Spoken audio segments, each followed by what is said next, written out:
It's hard to admit this, but sometimes you have to cut off contact with the people that you love in order to be the best version of yourself. Especially if you're somebody who has dealt with people pleasing tendencies like I have, or if you've grown up in an environment where you were predominantly treated as the black sheep within the family.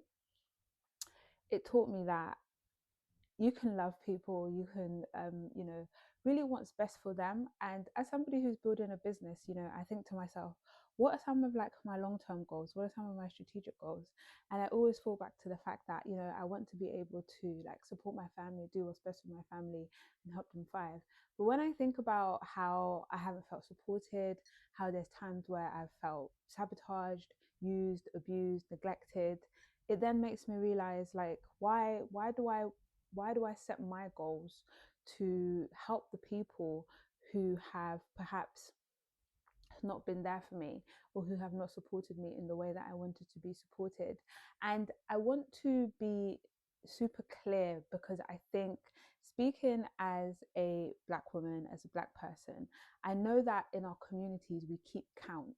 So if somebody, did something for you once, it's like, I did that type thing. Or if somebody did something for you once, it's like, I did that. But that's not the way life is. You don't do one thing and then hold that for validation, to show that you have been there for people, or you have helped people throughout their whole entire life. You have to be consistent. You have to consistently be showing intentions, that you have good intentions, that you want to help people and that you want to support them in where they're going on their journey. And I think what happens is that somebody might have helped you once, or they might have done one thing for you, and then they hold you hostage to that.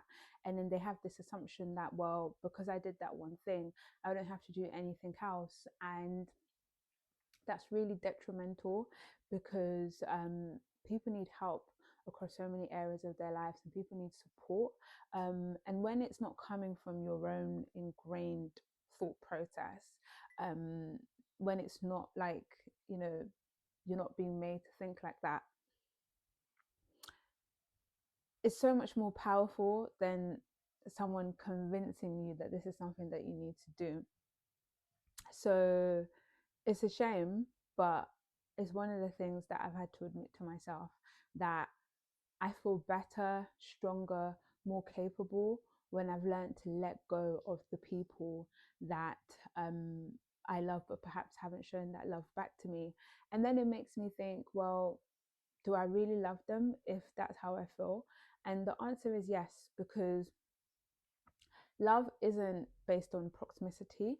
And we can look at this in so many different ways, but love for me, ultimately, it's about having good intentions, wishing good intentions, thinking good, loving and supporting people.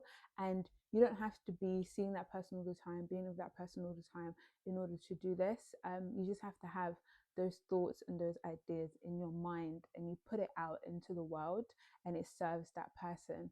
And sometimes that's all you can do. Thank you for watching.